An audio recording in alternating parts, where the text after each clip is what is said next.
그리스도인은 유하고 자비로운 자일지라도 무주의, 무절제한 사람이 되어서는 안 됩니다.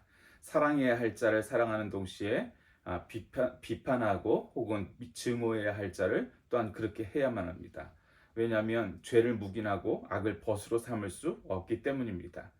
아, 그러나 죄인을 불쌍히 여기는 반면 죄에 대해서는 증오의 정을 발표하고 조금이라도 악을 예찬하는 것 같은 거동을 보이지 않아야 합니다. 그는 결코 노하지 않는 자가 아닙니다. 오히려 하나님을 위해 의를 위해 불타는 듯한 열화로서 노해야 합니다. 우찌무라 간조라는 일본의 유명한 학자라고 봐야 되겠죠. 뭐 신학자, 성경학자, 특히 우리 성결교회와 관련이 있는 일본 성결교회 아버지인 우찌무라 간조의 말입니다.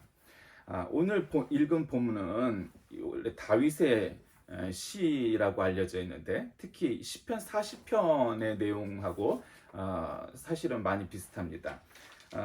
원래 이 시의 제목 같이 이게 잡혀져 있는 것은 다윗의 기념케 하는 시인데 시편 40편의 끝부분을 거의 요약한 듯 이렇게 압축한 내용으로 되어 있습니다. 간혹가다 이제 시편들은 반복되거나 유사한 내용의 시편들이 덜어 있습니다. 물론 이제 작자가 같은 경우도 많지만 기자 혹은 작자가 다를지라도 그런 경우가 덜어 있습니다. 어쨌든 이 다윗은 이 시에서 여호와의 구원을 청하되 속히 구원해 주시기를 청원하는 이제 내용으로 시작해서 자기를 위협하는 자로 수차례 무한을 당해 원수들이 물러가게 되기를 기도하고 원수들의 손에서 구원받는 것이 모든 성도들이 기뻐할 일이며 자기가 가난하고 궁핍하기에 하나님께서 속히 자기를 구해 주시기를 간구하는 이제 그런 내용으로 담겨져 있습니다. 그래서 오늘 저는 이 본문에 있는 구절인 가난하고 궁핍할 때 이런 제목으로 말씀을 나누고자 합니다. 어떤 사람은 이 시에 대해서 그렇게 얘기합니다. 아니 다윗은 태어났을 때부터 그렇게 가난한 집, 정말 굶어가면서 그런 집에서 태어났던 것도 아니고 또 왕이 되기 전에도 장군 노릇을 해. 물론 이제 죽음의 사울의 죽음의 칼날을 피해서 도망다니면서 도망자라면서 굶기도 하고 고생도 했지만 그가 정말 가난한 자였냐라는 비판에는 사실 그런 논리를 따지면은 그는 평생 가난해 본 적이 없다 해도 과언이 아닐 겁니다. 뭐 정말 가난한 자는 오늘 뭐 먹을 게 뭐가 있을까 정말 그렇게 궁리하는 사람들이 뭐 지금도 없지 않겠지만 이 시대에는 얼마나 많은 사람들 가운데 그런 사람이 있었겠습니까? 당장 다음 끼니를 걱정해야 되는 사람도 수도 없이 많았던 시대 아니었겠습니까? 뭐 어느 나라를 막론하고 어지간한 나라는 다 그랬을 겁니다. 그러니까 사실 다윗이 가난했냐라는 물음에 그는 정말 가난하였다 경제적으로 물리적으로 이렇게 답하기는 사실 아닐 수도 있다고 생각을 합니다. 어쩌면 그 말이 팩트에 더 가까울 겁니다. 그러니까 그럼 이 시는 그럼 팩트에서 너무 먼 본인만의 경험과 감상과 뭐 이런 걸로 얼버무려진 그런 내용이냐? 꼭 그런 건 아닙니다. 성경이 가난하다고 얘기하고 궁핍하다고 얘기할 때는 단지 먹을 게 없고 물리적으로 가난한 것만을 가난으로 표현하지는 않고 또 실제로 인간은 그렇기 때문입니다. 신약 성경에서도 마음이 가난한 자는 복이 있나니 라고 말했을 때 도대체 마음이 가난한 건 뭐야? 오늘 본문의 주제와는 좀 다르지만 어쨌든 그런 표현처럼 사람이 가난하다라고 느끼는 것은 단지 물리적으로 물질적으로 궁핍하고 없을 때만 가난하다는 표현을 하는 것은 아니기 때문입니다. 그러니까 그는 사실 물리적으로 가난했다고 보기는 어려운 삶을 살았던 것은 사실이지만 그러나 여러 순간 정말 드라마틱한 내용을 담은 그런 인생을 살았습니다. 어쩌면 성경에서 가장 드라마틱한 인물이 누굴까를 따졌을 때 그 영화화된 내용들, 미국에서 영화되고 드라마화된 내용들을 보면 알아요. 모세, 10개를 포함해서 모세, 뭐 이집트 왕자, 모세를 영화화한 내용 되게 많잖아요. 얼마나 그 모세 인생이 드라마틱했겠습니까? 그리고 또 어떤 내용이 있습니까? 또 뭐 아브라함 이야기도 종종 나오기도 하고요. 다윗도 많이 나오고요. 뭐 많이 나오고 이러진 않지만 사실 이사야의 이야기, 예레미야의 이야기 뭐 이런 사람들도 굉장히 드라마틱합니다. 그러니까 어쨌든 모세의 이야기는 에이 그게 무슨 진짜겠어 역사겠어 사람들이 그렇게 말할 만큼 드라마 중에 드라마죠. 어떻게 이스라엘 사람 히브리 사람이 이집트의 왕자가 됐으며 그것도 사실 일반적이지 않지 않습니까? 그런데 분명히 성경은 그렇게 기록되어 있고, 또 이집트의 왕자였다가 또 한순간에 사람을 죽임으로 살인자가 되어갖고 사막으로 내쫓겨갖고 도망가서 또 거기서 또 40년을 살게 됐잖아요. 40년은 왕자로서의 삶을 살고 40년은 광야에서 정말 목동으로서 말도 잘 안 해가고 말더듬이가 될 정도의 아주 그런 비참한 고난 중에 있는 삶을 살다가 나머지 40년은 하나님께 쓰임을 받아서 이 40년 동안 이스라엘 사람들을 이끌고 가나안으로 가는 지도자, 영적 지도자의 역할을 하는, 얼마나 드라마틱합니까? 정말 이렇게 나누기도 힘들 만큼 그런 인생을 살았던 게 모세 아니겠습니까? 그러니까 다윗도 사실은 굉장히 드라마틱한 인생을 살았죠. 뭐 평범하지만 그러나 남부를 곳 없는 그런 집에서 자랐지만 능력이 출중해서 그리고 굉장히 외모와 모든 능력이 준수하고 믿음이 좋아서 하나님께 기름 부음을 받자, 나단 선지자로 하여금. 그래서 너는 이제 이스라엘의 왕이 될 것이다. 그게 참 뜬금없잖아요. 그게 왜 왕이 됩니까? 지금 사울 왕이 존재하는데 내가 왕이 되면 나는 역적이잖아요. 우리가 사극에서 많이 보듯이 역적이에요. 그런 삶을 살았단 말이에요. 그 역적으로서의 삶을 오랜 동안 살아간다고요. 그는 승리할 때마다 힘들어요. 대승을 거둘 때마다 왕은 시기를 할 것이고 이스라엘 백성들은 다윗 만세, 다윗 장군 만세 막 이렇게 외치니까 너무너무 힘들었을 겁니다. 그런 인생을 살다가 왕이 되었지만 또 왕이 된 이후에 또 자만하고 죄를 짓는 일도 있었고, 어쨌든 그런 우여곡절을 겪었던 아주 드라마틱한 인생을 살았던 사람이 바로 다윗입니다. 그런데 그 중에서도 다윗은 잘하고 뭐 착하고 하나님께서 칭찬할 만한 일만을 한 사람은 아니라는 걸 우리가 너무도 잘 압니다. 그런데도 왜 하나님은 이렇게 이런 다윗을 사랑하시고 아끼시고 또 다윗이 쓴 뭐 시편을 중심으로 한 내용들이 이렇게 많이 기록이 되었을까? 그 다윗은 믿음이 있는 사람이었어요. 그 우리가 흔히 착각을 하는 게 뭐냐면, 보통 특히 한국 교인들이 그래요. 신앙인은 청결하고 청렴하고 그래서 가난해야 이게 믿음이 좋은 사람. 물론 가난해야 믿음이 좋은 경우의 확률이 높아요. 그건 어떤 종교든 그렇지 않겠어요? 부자면서 깨끗하고 청결하기 쉽지 않아요. 그건 어떤 종교나 마찬가지고 어떤 시대나 마찬가지예요. 그러니까 다윗은 왕이 될 정도로 그렇게 이 시대를 주름잡았던 영웅에 해당되는데, 그럼에도 불구하고 굉장히 믿음이 있는 사람이었고, 그래서 하나님께 찬양도 하고 죄를 지었을 때 하나님께 백성들이 보는 앞에서 창피하지도 않는 듯이 자신의 옷을 찢어, 이 옷을 찢는다는 건 그때 회개의 행위입니다. 얼굴에 회치를 하고 옷을 찢어가면서 울면서 회개 기도를 했던, 그렇게 하나님 앞에서는 정말 그저 한 영혼, 하나님의 자녀로서의 일들을 감당하였던 그런 사람입니다. 그러니까 다윗은 참 믿음이 있었던 사람입니다. 그가 부자였고 혹은 권력자였다 할지라도 그는 정말 믿음이 있는 사람입니다. 저는 그래서 간혹 가다가 부자는 천국에 가기 힘들다, 약대가 바늘구멍 들어가기 힘들 만큼 어렵다라는 표현도 물론 그건 팩트고 사실이고 그럴 확률이 높지만, 이렇게 다윗처럼 이런 사람도 부자고 권력자고 왕이니까 이 사람보다 부자거나 권력자일 경우는 드물잖아요, 이 시대에. 그래도 믿음이 있을 수 있다는 것을 우리는 인정해야 된다. 성경에 그런 인물들이 나오기 때문이죠. 왕이니까, 부자니까, 권력자니까 그런 믿음이 없을 것이다, 그렇게 생각할 수는 없다, 이 말이에요. 그런 사람 중에도 충분히 믿음이 좋은 사람, 믿음이 있는 사람 있다는 거죠. 이제 확률적으로 쉽지 않아지죠. 왜 그래요? 자만하기 쉽기 때문이죠. 이거 다 내가 이룬 거야. 그러기가 쉬워서 하나님 따위는 존재하지 않아. 이렇게 점점 자기 마음속에 그런 벽을 치고 결국 내가 잘나서 이 자리까지 왔어 라고 하기가 쉽다는 거죠, 어느 인생이든. 그래서 그럼에도 불구하고 다윗은 자신의 삶 속에서 가난하고 궁핍한 자신을 발견해냅니다. 스스로 환자가 아니라고 생각하는 사람에겐 의사가 필요 없죠. 죄인이 아니라고 생각하는 사람에게는 하나님이 필요가 없어요. 그런데 다윗이 그러했다는 거예요. 다윗의 놀라운 그 신앙의 그 좋은 점은, 장점은 바로 이런 점입니다. 자신이 가난하고 궁핍하다고 고백을 하는 것입니다. 사람이 자아를 올바르게 인식하는 것은 굉장히 중요하죠. 객관한다고 표현하는, 하나님 앞에 어떤 존재인지를 자기 자신이 안 거예요. 내가 다른 사람에 비해서 조금 많이 배웠고, 다른 사람에 비해서 내가 좀 권력이 있고, 내가 다른 사람에 비해서 좀 부유하다. 우리끼리 따졌을 때 좀 그런 게 있을 수 있죠. 왜 그렇게 안 그렇겠어요? 어느 사람은 돈도 많을 수 있고요. 어느 사람은 학식이 많을 수도 있고요. 어떤 사람은 권력이 많을 수도 있고요. 기타 등등.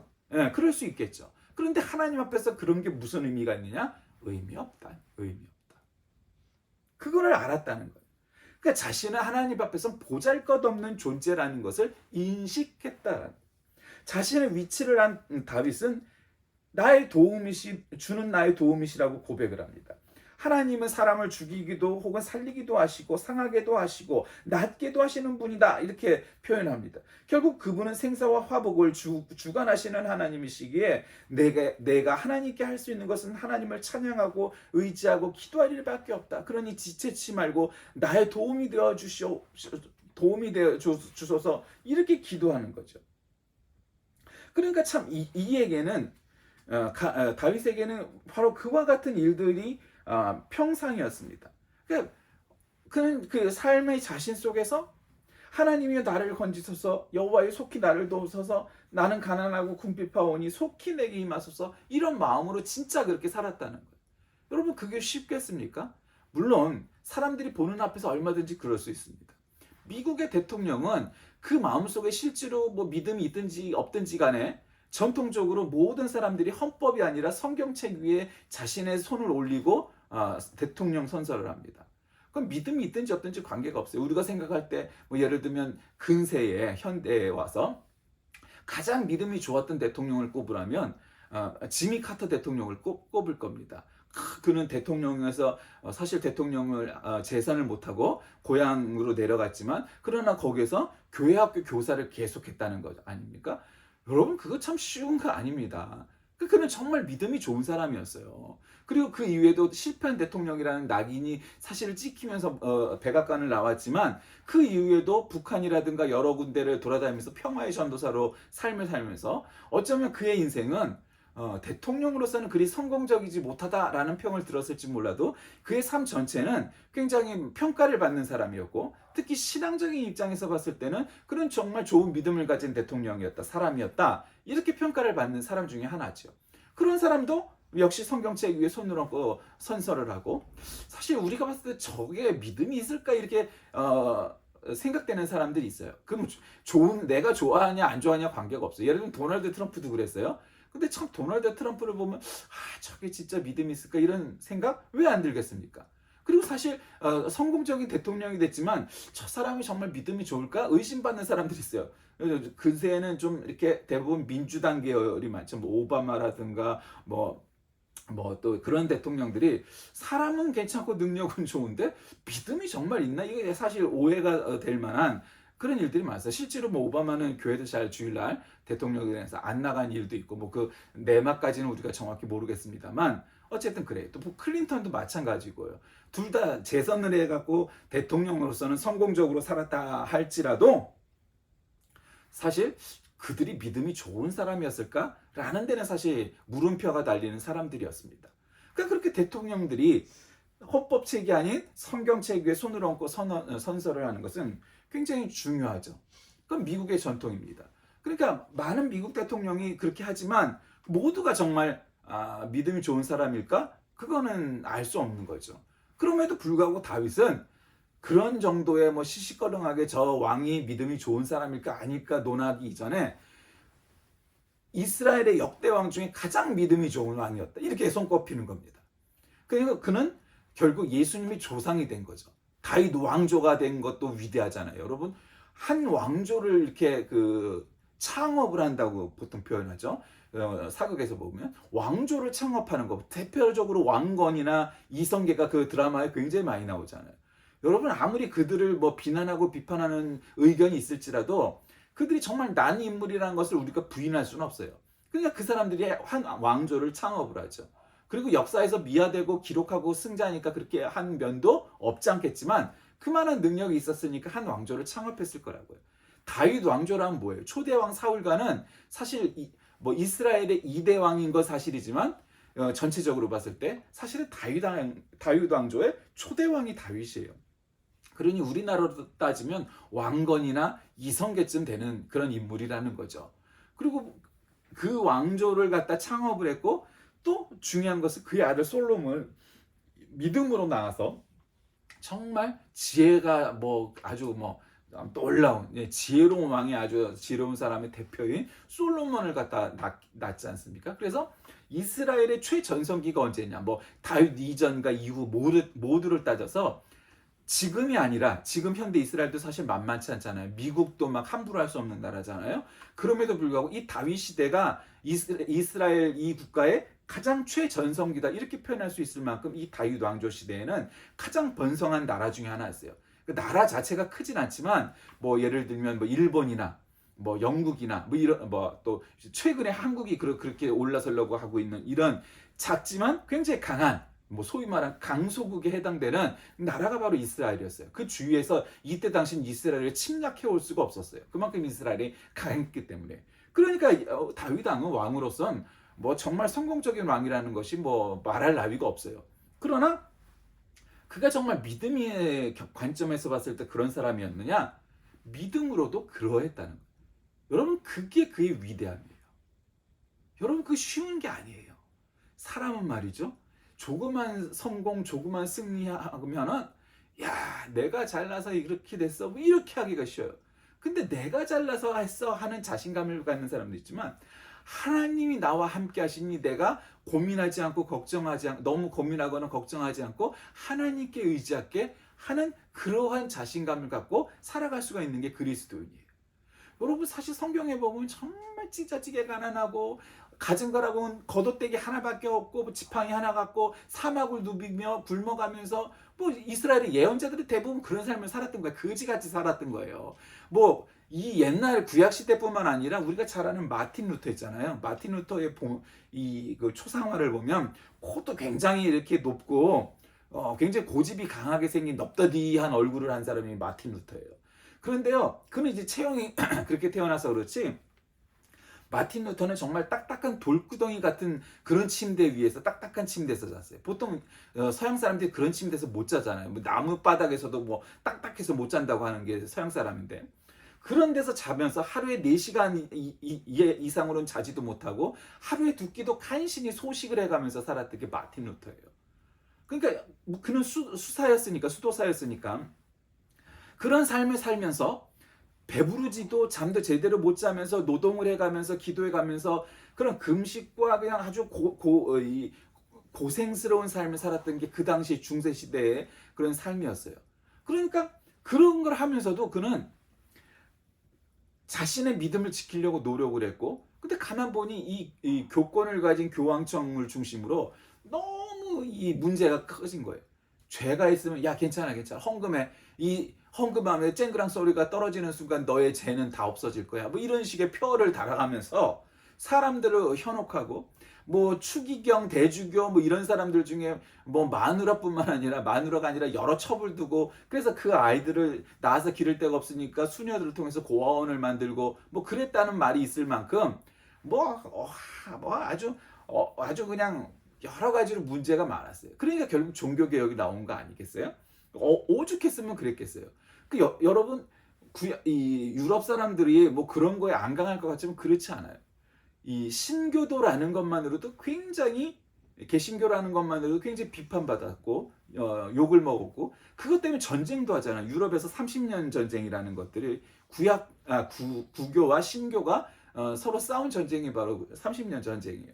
그리고 뭐 영국은 아예 왕이 이혼하려고 그러는데 교황이 말을 안 들으니까 자기가 교회 수장이 되고 영국 성공회를 갖다 창립을 해버리잖아요. 뭐 그런 일들이 많아요. 그러니까 유럽의 역사에서 로마 가톨릭 교회가 이 프로테스탄트 교회, 개신교회와 이 문제에 관해서 사실은 굉장히 평화적으로 법적으로 완전히 이렇게 끝냈다는 건 소위 종전협정을 맺을 만큼의 일은 1965년도 제2차 바티칸 공의에 예서 비로소 사실은 바티칸에서 이 개신교회를 완전히 인정을 하죠. 그러니까 최근이에요. 20세기예요. 얼마 안 됐어요. 50년, 60년이 채 안 된 역사란 말이에요. 그러니까 그럴 정도로 그렇게 역사가 골이 깊었단 말이에요. 서로 죽고 죽이고 정치, 종교 뭐 이런 것들이 이렇게 하나로 묶여갖고 서로 비난하고 싸웠어요. 그러니까 한 시대에 그렇게 믿음을 제대로 지키려고 하는 사람들은 고난의 길을 걸을 수밖에 없었던 거예요. 다윗도 마찬가지예요. 물론 다윗은 왕이니까 누가 이래라 저래라 막 하기 힘들죠. 아무리 뭐 신하들이 비판을 할 수 있었고 간언을 할 수 있었겠지만 뭐 왕더러 무슨 뭐 굴욕적으로 막 이러지는 않았을 거란 말이에요. 그러니까 그가 가난하다, 궁핍하다라고 하는 표현이 잘 안 와닿을 수 있어요. 그럴 수 있어요. 그럼에도 불구하고 그는 하나님 앞에 나는 가난하고 궁핍하오니 라는 표현을 하는 것은 그래서 더 놀라운 거예요, 사실은. 수도사 같은 사람이, 정말 빈민 거지 같은 사람이 나는 가난하고 궁핍하오니 나는 병원에 가서 이 고칠 힘도 없사오니 하나님께서 나를 낫게 해주소서 이렇게 기도하는 거는 너무도 우리가 뭐 뻔하다고 표현하긴 그렇지만 당연한 거잖아요. 그렇죠? 아니 그가 뭐 병원 갈 돈도 없는데 기댈 게 뭐가 있겠어요. 그냥 믿음이라도 줘갖고 하나님 나를 고쳐주소서 이럴 수 있잖아요. 뭐 고칠 길이 그거밖에 없는데.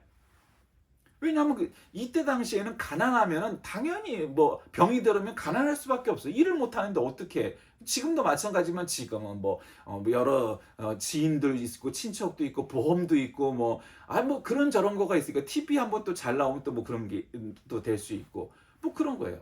얼마 전에 보니까 5쌍둥이를 낳은 군인 부부가 있는데 ROTC 동기생들끼리 결혼했는데 너무 임신이 안 돼갖고 시험관 아기를 했는데 그게 5쌍둥이, 5둥이들이 들어서 버렸어요. 예. 그러니까 이제 보통 그 정도 되면 선택적으로 이제 사산을 시켜갖고 유산을 시켜서 보통 한둘 혹은 많아야 둘셋 정도만 이렇게 낳고 나머지는 사산을 시키는 경우가 많대요. 그래서 나도 잘 몰랐는데 그런 일들은 그랬는데 건강도 그냥 나름 괜찮고 양호하고 또 부모가 누구를 사산시키고 누구를 낳겠느냐 우리가 그럴 수는 없지 않느냐. 그래서 산부인과 의사도 역시 그렇게 했고 그도 정말 이렇게 표현을 안 했지만 이렇게 들어보면 그 정말 신앙인 같아요. 그러니까 우리가 누구를 선택할 수 있는 권한은 운이 없잖아요. 누구를 죽이고 누구를 살려야 돼. 그래서 결국 5아이를 낳는데 일남 4녀 막내가 아들이고 나머지 4이 다 딸인데 걔네 5을 데리고 이렇게 외출하는 걸 보면 어마어마해요. 우리는 상상도 못하죠. 우리 애들도 둘이 1년 반 차이 정도 나니까 같이 기저귀를 찼어요. 그러니까 이 아이들을 데리고 나가는 것이 우리한테 일이었어요. 그 차에다가 아이들의 카시트를 갖다 하면 뒤에는 아이의 카시트 2개가 있었어요. 그래서 이놈 안 치고 이놈 안 치고 그래야만 외출을 할 수 있었단 말이죠. 그래 그 둘도 사실 그렇게 쉬운 건 아니었단 말이에요. 근데 쌍둥이가 그것도 쌍둥이가 아니고 5둥이란 말이에요. 요즘 표현으로 5쌍둥이에요. 와 어마어마하더라고요. 막 그 애들을 데리고 참 건강하게 자라게 하기 위해서 그 시부모님이 와서 시아버지는 주말에만 오지만 시어머니는 상주에 가면서 그 5아이를 돌보는데 아침에 어린이집에 출근했다. 그리고 너 엄마가 먼저 출근을 했어요. 아빠보다. 뭐 하여튼 뭐 그런 내용들이 이렇게 나오더라고요. 그러니까 어마어마해요. 5쌍둥이를 키운다는 게 얼마나 대단한 일이에요. 밥을 앉아서 먹어보겠어요. 뭐를 해보겠어요. 다행히 굉장히 일찍 태어나서 1kg 안팎으로 태어난 아이들이지만 지금은 많이 건강하다 그래요. 어쨌든 그렇게 사는 사람들을 보니까 얼마나 힘들겠어요. 이건 뭐 눈코 뜰 새가 없죠. 그냥 한 아이를 제대로 키우기만도 어떤 아이는 정말 많이 아프기도 해서 병원에 많이 가기도 하고 병원에 입원하기도 하고 어떤 아이는 낮밤이 바뀌어서 그냥 맨날 울어제껴서 도무지 밤잠을 못 자게 해서 아주 밤에 잠을 못 자면 사람이 정말 죽어나가는 거잖아요. 그냥 한마디로 얘기하면 이게 사는 게 아닌 거잖아요. 그렇게 고생을 시키는 아이도 있는데 그렇지는 않고 그래도 잘 건강하게 군인들이니까 이겨나가는 모습을 보았습니다. 어쨌든 나는 가난하고 궁핍하오니라는 표현을 쓸 때 다윗이 그랬다는 것은 굉장한 고백이에요. 왕인데 지금으로 얘기하면 대통령인데 하나님 앞에 그렇게 기도하는 거예요. 나는 가난하고 궁핍하오니. 그 한마디로 에이 무슨 그런 수사가 있어? 그런 표현이 있어? 네가 무슨 왕인데 왜 가난해? 이렇게 욕을 할 수도 있겠지만 그것은 잘못된 이해예요. 하나님 앞에서는 누구나가 다 별 볼 일 없는 보잘것없는 존재인 것이 인간이. 다윗은 그것을 깨달았다는 거예요. 내가 왕권을 쥐고 이 나라에서 아무도 뭐라 할 수 없는 그런 위치에 올라 있는 왕이지만 하나님 앞에서 이거 아무 소용없다는 것을 깨달은 거예요. 보잘것없다. 내가 이 나라의 왕권을 갖고 있고 부유하게 살고 내가 하고 싶은 걸 다 하고 살아도 하나님 앞에서 나라는 존재는 보잘것없다. 그러니 나는 마음이 가난하고 궁핍하다. 이렇게 표현하는데 전혀 지장이 없는 거예요. 그리고 또 한 가지 측면은 하나님 앞에서 가난하고 궁핍한 건 당연히 하나님께 객관적으로 보면 하나님보다 뭐 부자겠어요? 내가 하나님보다 권세가 더 강하겠어요? 하나님보다 더 능력이 있겠어요? 뭐 당연히 그렇겠지만 그게 아니어도 내가 하나님 앞에선 가난하고 궁핍한 자여야만 하는 거예요. 그러니까 그건 무슨 의미냐면 내가 객관적으로 돈이 없어서 가난한 게 아니고 마음이 가난한 자는 복이 있나니 바로 그 표현과 같은 거예요. 하나님 앞에서는 늘 하나님의 은혜를 사모하고 하나님의 사랑을 갈구하는 마치 연인에게 그렇게 구애하듯 하나님 앞에 저에게 믿음을 허락하여 주옵소서. 하나님 제가 믿음이 강한 사람이 되게 하여 주옵소서. 늘 그렇게 말하고 표현하는 태도가 바로 마음이 가난하고 궁핍한 거다라는 거죠. 나는 마음이 가난하니 하나님 내가 믿음이 더해지게 하시고 어려운 순간에도 믿음으로 이겨나가게 하여 주옵소서. 이렇게 기도한다는 거죠. 또 여러 가지 측면에서 그럴 거예요. 어쨌든 다윗은 참 대단한 사람인 게 그거예요. 여러분 어렸을 때 혹은 가난할 때 내가 힘이 없을 때 소위 약자일 때 겸손하거나 뭐 그거는 얼마든지 가능해요. 그러나 내가 부자가 되고 권력자가 되고 권세 있는 자가 되고 힘 있는 자가 되고 했을 때도 그런 거는 쉽지 않아요. 여러분. 쉽지 않아요. 정권을 쥐고서 타락하는 왕들이나 대통령들을 보세요. 되게 왜 그래요? 되게 교만해져서 그런 거잖아요. 예. 부자가 왜 실수를 많이 해요? 가난한 자에 비해서. 가진 게 많으니까.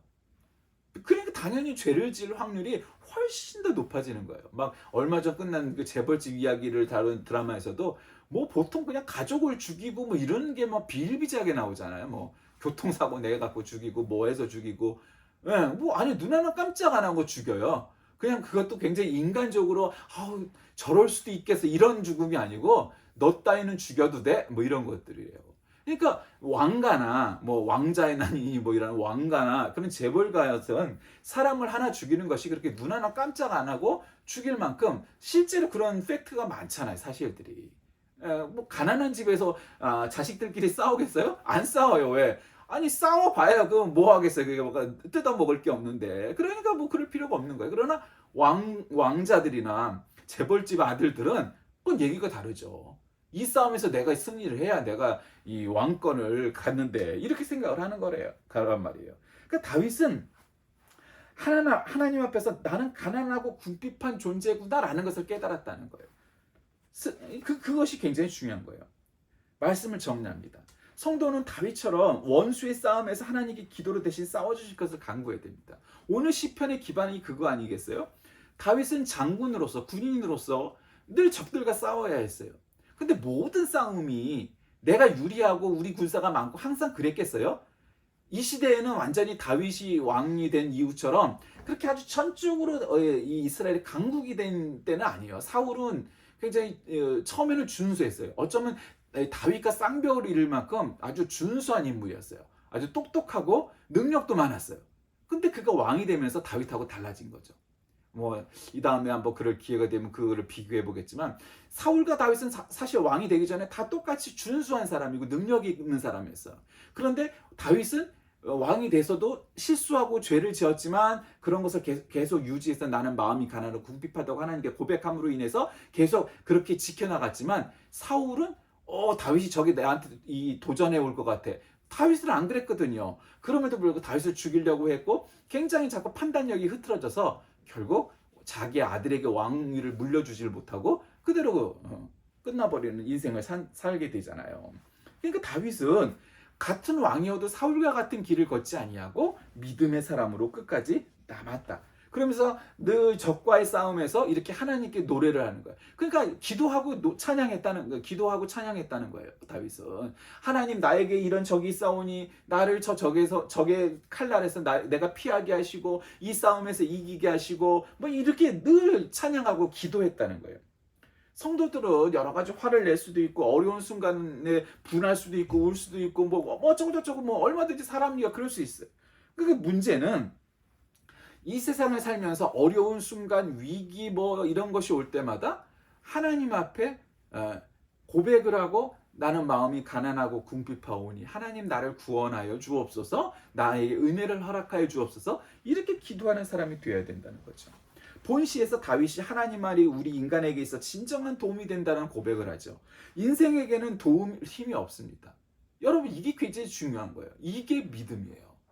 막 믿음을 막 신비롭게 표현하고 갑자기 하늘에서 막 그냥 천군 천사가 내려와서 막 주야 하면은 그냥 막 그런 막 신비한 계시 체험 막 그런 것들이 드라마틱한 내용이 믿음이 아니라, 하나님 나는 아무것도 할 수 없사오니 하나님이 나를 도와주옵소서, 그렇게 무릎 꿇고 기도하는 것이 믿음인 거예요. 하나님 나는 능력이 없어서 이걸 할 수 없습니다. 왕인데? 근데 그는 그렇게 인식했다는 거예요. 그게 믿음이에요.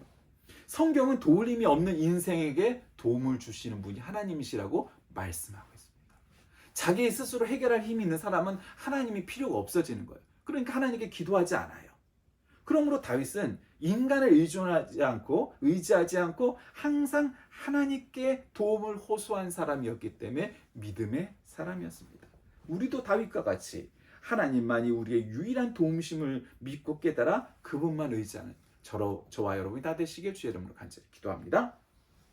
살아계신 하나님, 2023년 새해가 밝은 지 벌써 한 주가 지났습니다.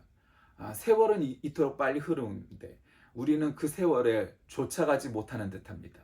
하나님 가시는 그 걸음걸음도 역시 마찬가지로 이루 헤아리지 못합니다. 그럼에도 불구하고 우리는 최소한 다윗처럼 자신이 얼마나 대단한 것을 이룬 사람일지라도 하나님 앞에선 그저 나는 가난하고 궁핍한 한 불쌍한 영혼임을 고백해 하셔서 다윗과 같이 믿음의 사람, 믿음의 왕조를 세우는 우리 모두가 되게 하여 주옵소서. 예수님의 이름으로 간절히 기도드립니다. 아멘.